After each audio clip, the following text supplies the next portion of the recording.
Hi, and welcome to a live chat with Marcus. In the live chat series, I'm talking more about my life and just telling people some tidbits of wisdom I've learned along the way. A lot of you know me as Garden Marcus, content creator, and as founder of Choice Forward, a company designed to promote wellness. But what many of you don't know is that I'm a full-time educator and administrator, and I've been teaching for the better part of 12 years. I think it's important that I share some of the lessons that are the most consistent in my mentoring and in my counseling with my students and with my pupils. So here are 4 lessons that I've shared the most often.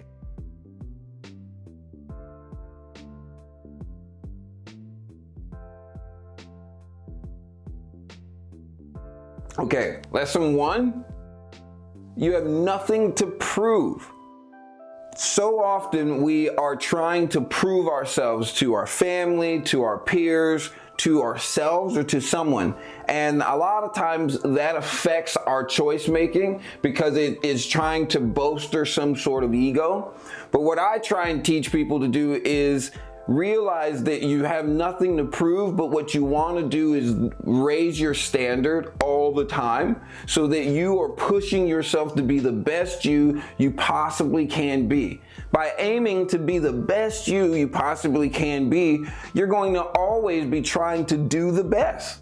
And when you're trying to do the best, it doesn't matter who's looking or why, they'll appreciate it because you've been doing your best. But if you go into it trying to prove something to someone else, you're likely to make some sort of mistake that's really gonna be costly. A lot of times I think I see that in people doing tricks, right? Someone's like, oh man, let me show my friends that I got some cleverness and I'm creative. I'm gonna pull a prank or I'm gonna do something, and then turns into something dangerous. It turns into something that gets you into trouble. It turns into something that creates a reputation that you didn't really want. Well, a lot of that came from trying to prove something to your friends, trying to be that kind of character. And again, if you eliminate the desire to prove something, replace that with just the drive to raise your standard, you're going to see some really incredible changes in your life.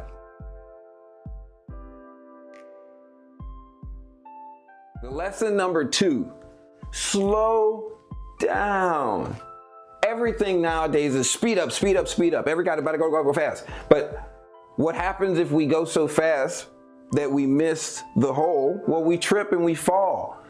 If we moderate our pace, well, then we're going to see the holes and we're going to navigate them. I'm not saying move utterly slowly, right? But the old proverb of the hare and the tortoise is so applicable to today's time because it is a reminder that we have to be conscious as we're going, not just going and going and going for the sake of it, because just as soon as we get to the next destination, we will find falter more often than not. And the slow and steady wins the race is the most consistent. So slow down, slow is smooth, and smooth is fast. If you slow down, get yourself into a rhythm, learn to move fluidly through things, you will see that there is less to create true resistance for you because you've become really adaptable. So slow is smooth and smooth is fast. Make sure you slow down.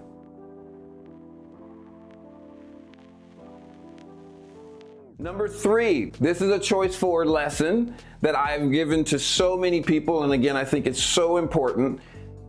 Test versus burden. Every one of us is going to experience obstacles. Those obstacles can either be a test to drive our ingenuity, to drive our creativity, to drive our standard, or they are going to turn into burdens that pull us down and make us weaker. So instead of letting our obstacles turn into weakness, I encourage my students to see the obstacle and face it and allow themselves to embrace the challenge. Take a deep breath and look for the solution. right? Attack it with kindness, patience, and positivity. And more often than not, that means that you are going to level up in your own ingenuity. You're going to level up in your courage. You're going to level up in your ability to problem solve. And that's what turning an obstacle into a test does.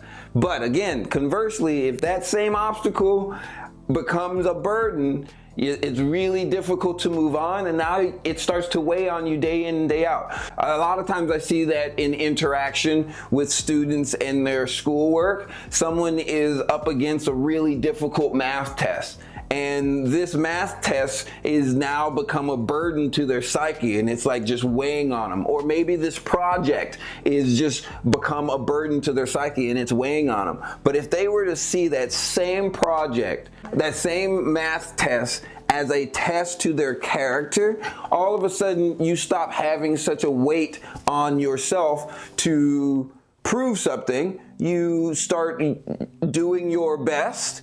And because you've done your best, you're using your ingenuity, and it makes it that much easier for you to face the next obstacle, which might be a test or another project in the future. But some of us, right, have a hard time with that because of past experience, which leads to number 4.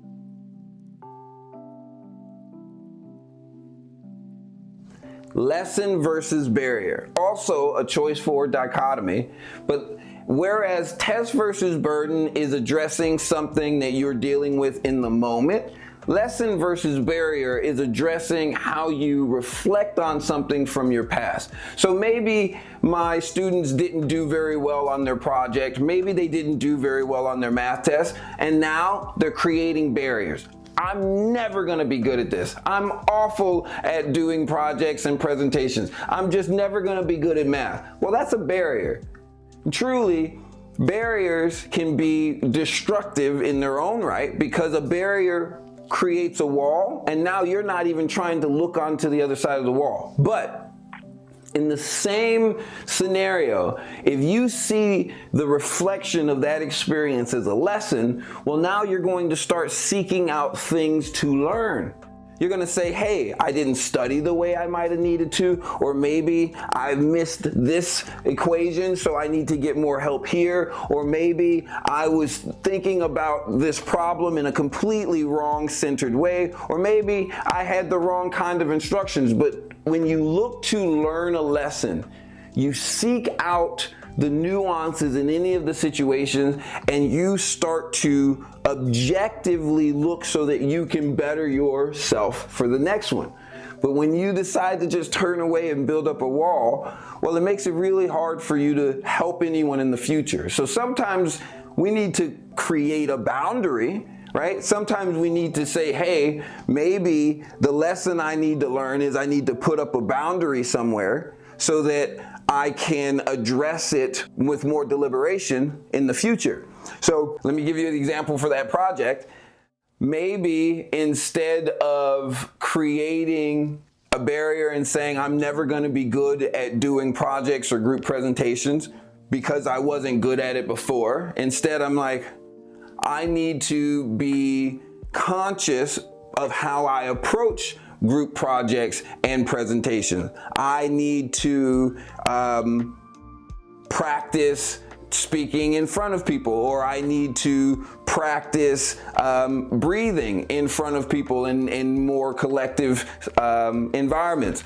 There are lots of different ways that we can create boundaries that help us succeed in our future versus barriers that lead to biases in our experience.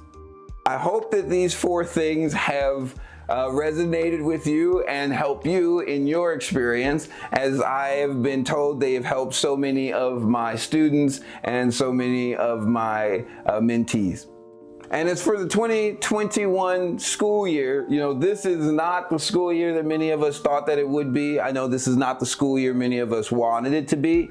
So it's really important that we work together to find patience, to promote kindness, and to seek out positive solutions to any of the problems we're facing.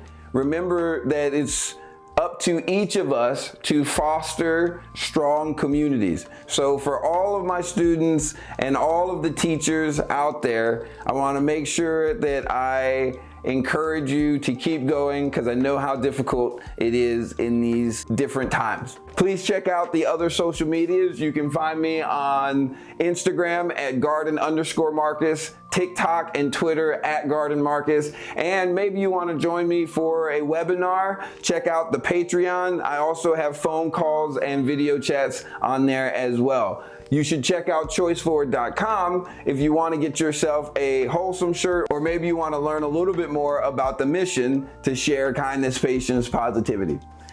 Thank you for joining us. I hope that you have a beautiful, beautiful rest of your day.